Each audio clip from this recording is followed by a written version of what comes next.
하나님의 말씀 마태복음 21장 18절로 22절입니다. 마태복음 21장 18절로 22절입니다.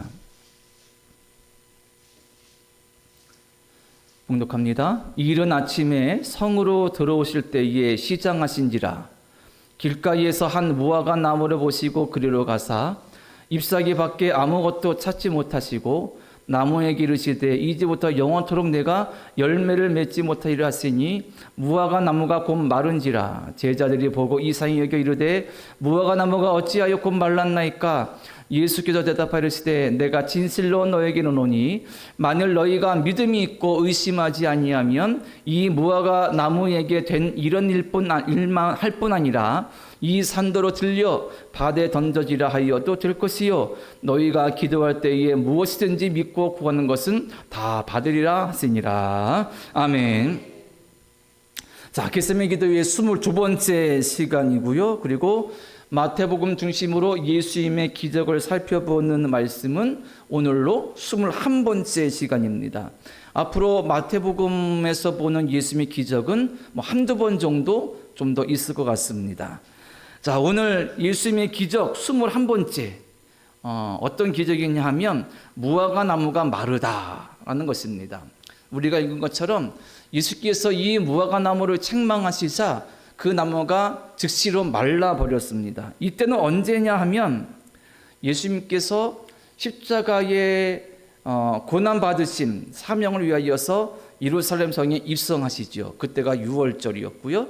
우리는 이때를 고난주간이라 부릅니다. 그리고 예수님은 고난주간, 그러니까 주일에 입성하셔서 금요일날 십자가에 달리셨는데 그 사이에 예루살렘에서만 계신 것이 아니라 우리가 자주 들었던 베단이라는 마을, 그러니까 예루살렘 성 밖에 가까운 지척에 있는 베다니 마을을 오고 가시면서 거기서 머무시기도 하시고 주무시기도 하시고 다시 예루살렘 들어오시고 이렇게 한 일주일간 이렇게 생활을 하셨습니다. 그때 오늘 말씀 보면 예수님께서 종려 주일에 아주 많은 사람들의 열렬한 환호로 예루살렘 성에 들어오셨다가 베다니로 다시 유하시기 위해서 나가셨습니다. 그리고 아침에 다시 예루살렘으로 들어오시려고 할 때에 무화과 나무를 보신 거예요.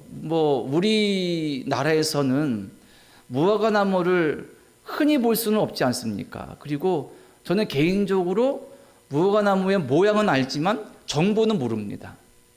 잘 모릅니다. 흔히 볼 수 있는 나무가 아니기 때문이고 또 열매나 나무에 관심 있으신 분들은 잘 아시겠지만 저는 또 큰 관심이 없기 때문에 잘 모릅니다. 그런데 예수님 시대 이 지역은 무화과 나무가 아주 우리로 보면 무슨 느티나무나 소나무처럼 아주 일상인 나무인 것이지요. 그래서 이스라엘 사람들은 무화과 나무에 의미들이 있습니다. 그 아래서 기도하고, 즉 무화과 나무 아래 그늘에서 기도하고 쉼을 갖고, 또 무화과 나무는 그런 의미에서 이스라엘을 상징하기도 하고 그런 여러 의미들이 있습니다. 그런데 예수님께서 이상한 행동하신 것이죠. 그 무화과 나무를 책망하시고 저주하시사 그 자리에 순간적으로 이 나무가 시들어 버렸습니다. 죽은 것입니다. 이해하기 힘들죠. 예수님께서 나무를 그렇게 저주하시고 시들게 하신다고 이해할 수 없는 행동이십니다. 그래서 이 말씀은 성경에서도 이해하기 힘든 말씀으로 유명합니다. 도대체 왜 예수님은 이렇게 행동하셨을까? 이해할 수가 없습니다. 이 말씀을 좀 이해하려면 무화과 나무의 특성, 열매 맺는 시기를 좀 알아야 되는데 그 지역에 자라는 무화과 나무는 1년에 2번 열매를 맺는다고 합니다. 첫 번째 열매는 연초에 기존에 있던 가지 끝에 요만한 푸른 혹 같은 게 올라오고요. 그것이 나중에 봉우리가 되어서 이제 무화과 열매가 되는 거예요. 연초에 올라온 작은 푸른 혹이 한 4월쯤 되면은 이제 눈에 보일 만큼 이렇게 봉우리로 올라오는 겁니다. 6월절은 언제냐면 그냥 태양력이든 뭐든 쉽게 말하면 4월 15일경이에요. 4월 중순입니다. 예수께서 예루살렘에 입성하신 것이 그때지 않습니까? 4월쯤에 이때 이 봉우리가 올라오는 겁니다. 이 올라오는 것을 뭐라 그러냐면 파김 또는 파괴라 그래요. 그리고 좀 더 시간 지나면 이제 열매가 먹을 수 있을 만큼 익게 되는 겁니다. 그것이 첫 번째 열매이고 9월쯤 되면 다시 이 똑같은 패턴으로 두 번째 열매가 맺힌다는 겁니다. 자, 그러면 이 기본적인 지식에다가 오늘 상황을 좀 대입해 보겠습니다. 예수님께서 무화과 나무에 왜 가셨냐면 열매를 얻기 위함이셨어요. 근데 갔는데 무화과 나무에 열매가 없습니다. 좀 전에 말씀드린 6월절은 4월 중순이고 연초에 작은 혹이 나서 4월쯤에 이게 봉우리가 올라옵니다. 그러니까 예수님께서 열매를 찾으신 때는 파게라는 그 작은 봉우리가 아직 열매가 되기 전입니다. 그러니까 예수님께서 무리한 요구를 하시는 것이죠. 시기적으로 열매 맺힐 때가 아직 아닌 겁니다. 이것이 첫 번째 문제이고, 자, 두 번째는 무화과 나무는요, 잎과 꽃이 무성할 때 열매가 열린다는 거예요. 자, 잎과 꽃이 동시에 함께 열리면서 열매가 되는 건데, 오늘 예수님께서 책망하신 무화과 나무는 잎은 무성했지만 꽃은 없었어요. 그러니까 열매가 되는 꽃은 없었습니다. 그래서 어떤 분들은 이 나무에 뭔가 문제가 있다, 병이 걸렸든지 뭔가 이 나무 자체에 문제가 있는 거예요. 그러니까 정리해보자면 예수님은 첫 번째 무화과 때가 아닌 그 시기에 예수님께서 이 무화과 나무에서 열매를 요구하신 거예요. 예수님의 요구 자체가 뭔가 무리하신 겁니다. 또 한 가지, 이 무화과 나무에 뭔가 문제가 있을 수 있습니다. 병이 들었든지 뭐든지. 어쨌든 예수님께서 좀 억지스럽게 느껴질 만큼 이 무화과 나무에게 요구하신 겁니다. 그러면 우리가 아는 예수님이 그렇게 무리하게 이렇게까지 하시면서 나무도 생명인데 나무를 책망하시고 저주하실 이유가 무엇인가? 결국 예수님께서는 이 무화과 나무를 통하여서, 즉 열매 없는 이 무화과 나무를 통하여서 뭔가를 말씀하시고자 하신 것입니다. 이것은 기적인과 동시에 하나 예수님께서 말로가 아닌 행동으로 보여주신 비유인 것입니다. 이것을 통해서 알려주신 메시지가 있습니다. 그 중에 가장 중요한 것은 뭐냐면 이스라엘의 열매가 없다는 것입니다. 앞서 무화과 나무가 이스라엘을 상징한다고도 했어요. 곧 이스라엘이 열매 맺지 못하는, 어떻게 보면 의미 없는, 쓸데없는 그런 모습을 가지고 있기 때문에 예수님께서 이 무화과 나무를 통하여서 이스라엘을 책망하신 것입니다. 한번 좀 더 보자면 무화과 나무는 잎과 꽃이 함께 풍성하게 나면서 열매가 열린다고 그랬잖아요. 그러니까 멀리서 보면 이 무화과 나무는 잎이 무성합니다. 멀리서 보면 이 무성한 무화과 나무에는 뭐도 있어야 됩니까? 열매도 있어야 되는 거예요. 그런데 멀리서는 저 무화과 나무에 열매가 있겠구나. 왜? 잎이 무성하니까. 그런데 가까이 가서 보니까 잎만 무성하고 열매는 없어요. 이것이 무슨 때가 아니었든지 이 나무가 병에 들렸든지 그거는 두 번째 문제이고, 중요한 영적 메시지는 뭐냐면 이 나무가 어떻게 보면 기만적인 모습, 위선의 모습을 보이고 있는 거예요. 멀리서 보면 그럴듯해요. 열매가 있어요. 가까이서 보니까 없는 겁니다.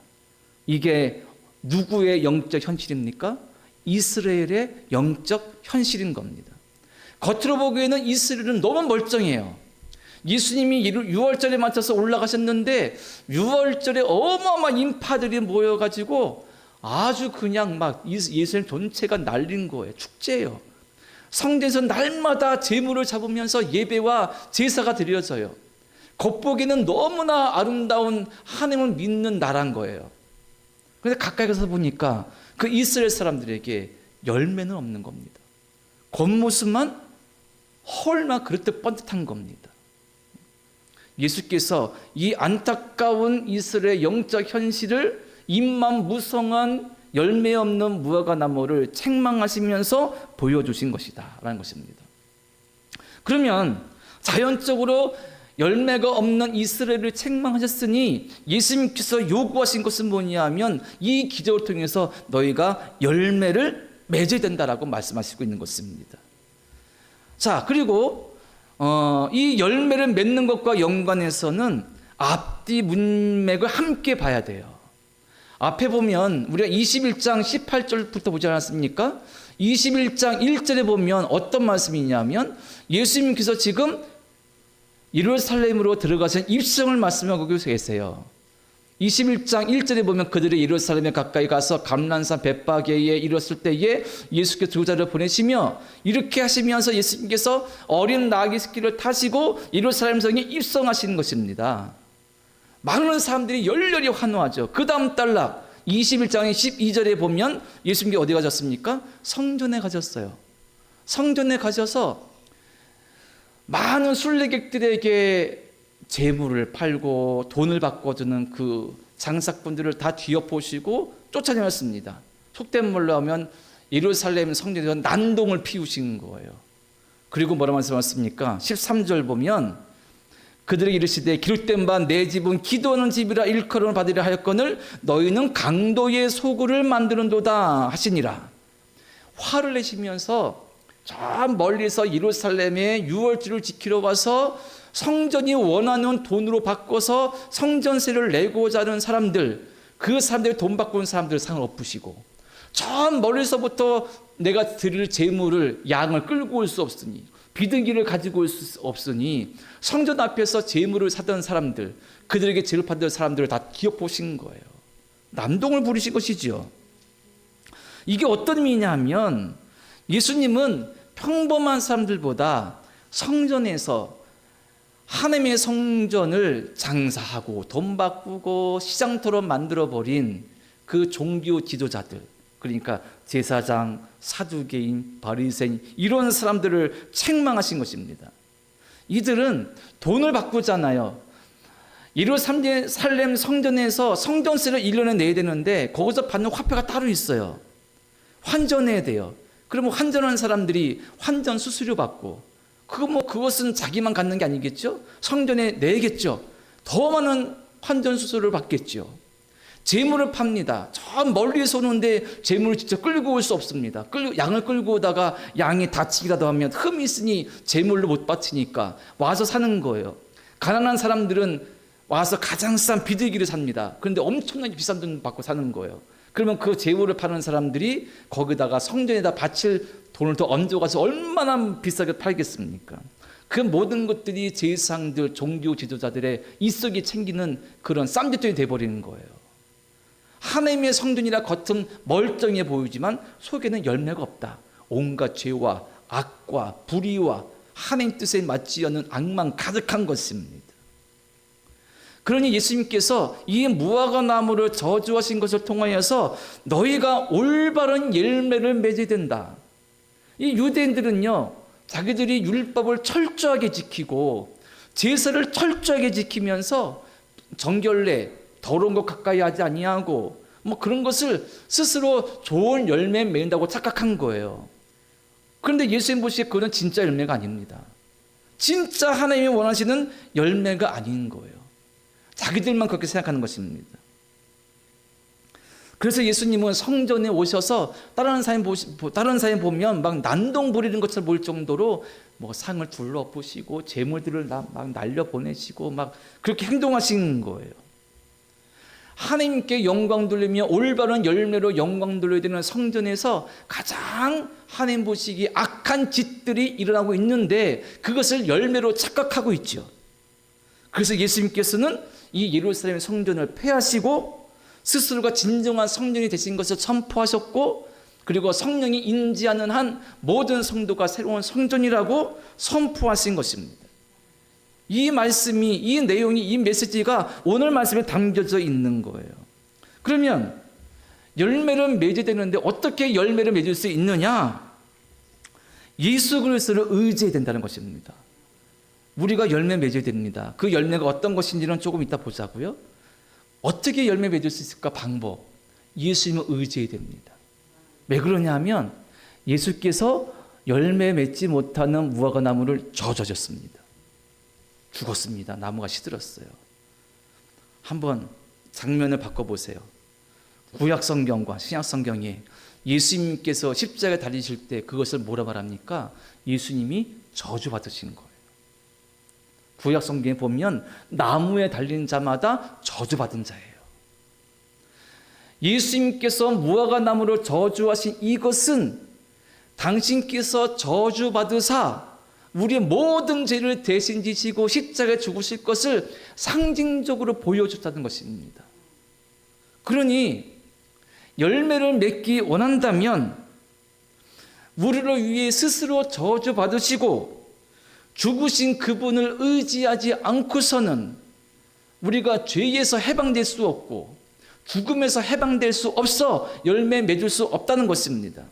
열매 맺으려면 내 대신 저주받아 죽으신 예수님을 의지해야만, 그분의 힘으로만, 그분이 나에게 힘 되시고 능히 되시고 그분이 우리의 삶에, 우리의 영적인 것에 걸음 되시고 비료 되시고 옥토가 되셔야 우리가 열매를 맺을 자는 사실인 것입니다. 그런데 이게 쉽지가 않다는 거예요. 그래서 문제인 겁니다. 저는 어쩌다가 이제 모양실에 있는 옥상에 문을 열고 나가잖아요. 놀랄 때가 있어요. 지난 주간에도 문을 열고 나갔더니 이만한 허연 게 있습니다. 이게 뭐야 했더니 뼈다귀예요. 이게 뭐에 비한 뼈다귀인지 모르겠어요. 이 도대체 뼈다귀가 어디서 왔지? 어떨 때는 무슨 나뭇가지 이만한 게 있고요. 그리고 무슨 도토리가 있을 때도 있고, 그리고 뭐 어떤 새의 어떤 사체가 있을 때도 있어요. 그러니까 건물의 맨 꼭대기에 도대체 그게 어떤 동물인지 모르지만 뼈가 있고 도토리가 왔다 갔다 하고 이만한 가지가 막 있고 도대체 어떻게 그게 올라오는 거냐. 바람에 날려서 올 만큼의 가벼운 것들 아닌데. 언젠가 제가 말씀드린 기억이 나는데 이렇게 보니까 까치나 까마귀들이 왔다 갔다 하며 떨어뜨리는 거예요. 보니까. 얼마 전에 보니까 까치가 요 앞에 전봇대에 집을 짓더라고요. 이만한 가지를 계속 물어오고 있습니다. 그러다가 가지 떨어뜨리고, 이 까치나 까마귀가 예를 들어 무슨 야생 작은 짐승들을 사냥했다. 그럼 그거를 갖고 가다가 떨어뜨리는 거고, 도토리는 도대체 누가 먹은지 모르지만 도토리는 물고 가다가 떨어뜨리는 거고, 그럴 수밖에 없잖아요.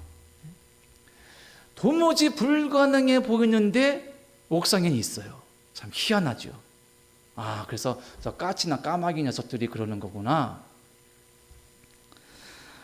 어찌 보면 열매를 맺기 원하시는 예수님의 이 요청에 따라 우리도 열매 맺기 원하지만 마치 우리가 맺어야 되는 열매가 옥상에 있을 수 없는 것들이 오는 것처럼 불가능해 보이고 이상해 보이고 쉽지 않다는 것입니다. 왜냐하면 반복하거니와 우리의 본성은 하나님이 기뻐하시는 열매를 맺도록 그렇게 동의하거나 도와주지 않아요. 우리의 본성은요. 어떻게 때 가능하느냐? 기도할 때 가능하고 예수님을 의지할 때 가능한 겁니다. 왜요? 말씀드렸죠? 예수님께서 죽어야 되는 내 대신에 저주받으셔서 나무에 달리신 것입니다. 그리고 죽으셨어요. 때문에 내 악한 본성의 죄를 대신해 죽으셨고, 내가 해결할 수 없는 죄 때문에 돌아가셔서 죄를 용서해 주셨고, 내가 어떻게 해볼 수 없는 죽음의 권세를 이기셨고, 내 속에 있는 상처와 쓴뿌리와 온갖 고통들을 위해서 죽으신 거예요. 그러니까 내 생각으로는, 내 마음으로는 할 수 없으나 내 대신 저주받아 죽으신 예수 그리스도의 그 복음의 능력으로 하나님이 원하시는 열매를 맺을 수 있게 되었다라는 것이 오늘 말씀 속에 담겨져 있는 진리이고 메시지인 것입니다. 참 열매 맺기 쉽지 않은데 그럼에도 우리는 예수님 의지해서 맺어야 됩니다. 열매의 종류가 여러 가지 있겠죠. 의미가 많을 것입니다. 그 중에 예를 들어 한 영혼을 구원한다. 한 영혼 구원하기가 정말 힘듭니다. 저는 개인적으로 보건대 제가 목회하면서 그냥 교회 문 열어놨더니 저절로 새 가족이 막 온 적이 거의 없어요. 어떤 교회는요, 큰 교회 어떤 교회는 교회 목기수 와서 그냥 문만 열어도 오는 교회들이 있어요. 근데 저는 솔직히 그런 경험이 없습니다. 문만 열어놔도 막 오는 교회는 별로 경험해 본 적이 없어요. 그 한 영혼 교회에 나올 수 있게 몇 개월, 몇 달 달 동안 기다리고 기도하다가 어느 순간 갑자기 그분이 딱 와요. 저분 위해서 저분 교회 나와야 되는데 아무리 권면해도 아무리 얘기해도 안 돼요. 기도해요. 근데 그게 몇 개월, 몇 년 뒤에 어느 순간 오시기가 그런 거예요. 너무 힘든 거예요. 어떤 게 너무 편해 보여요. 문 열면 하루에 몇십 명씩 온대요. 근데 엄밀히 보건대 저희 교회는 문 열어놨다고 막 오는 교회는 아닌 것 같아요. 왜? 지나다니면서 저 좋은 동네 길목에 있으면 모르겠으나 그렇지 않은 것 같아요. 한 영혼이라도 전도하고 구원하려면 너무너무 힘든 거예요. 너무너무 쉽지 않아요. 내가 만약에 내 가족을 인도하려면 쉽지 않습니다. 그리고 불가능해 보이는 것 같아요.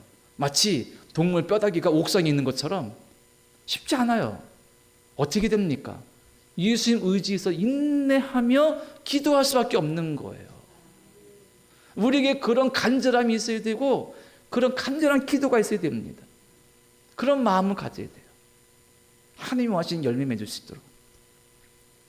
그 다음에 이와 연결되는 것인데 참 오늘 말씀은 너무 어렵고 애매한 것이 무화과 나무를 저주하셨어요. 이 나무가 말랐습니다. 그 제자들이 예수님 예수님 저주하시니까 말랐습니다. 어떻게 된 일입니까? 물었어요. 그럼 예수님이 대답은 어떻게 될까요? 얘가 열매 없어서 얘는 안 돼. 이렇게 대답하셔야 되는데 엉뚱한 대답을 하시는 거예요. 21절 22절 보시기 바랍니다. 21절과 22절 보면 이렇게 말씀하시죠. 예수께서 대답하시되 때 내가 진실로 너에게 이르노니 만일 너희가 믿음이 있고 의심하지 아니하면 이 무화과 나무에게 된 이런 일만 할 뿐 아니라 이 산더러 들려 바다에 던지려 하여도 될 것이요 너희가 기도할 때 무엇이든지 믿고 구하는 것은 다 받으리라 하시니라. 아멘. 이 예수님의 대답이 제자들의 질문과 어울리나요? 어울리지 않습니다. 제 생각에는. 갑자기 예수님께서 무화과 나무가 시드는 것을 예로 드시면서 기도에 대해서 말씀하고 있어요. 기도의 능력을요. 그러면 무엇든지 기도한 것은 받은 줄 믿어. 그러면 그러면 무화과 저주하면은 기적처럼 죽는 거 그런 거 기도라는 거야? 착각할 수 있어요. 갑자기 기도의 능력을 왜 말씀하시느냐? 앞뒤 문맥이 맞지가 않습니다.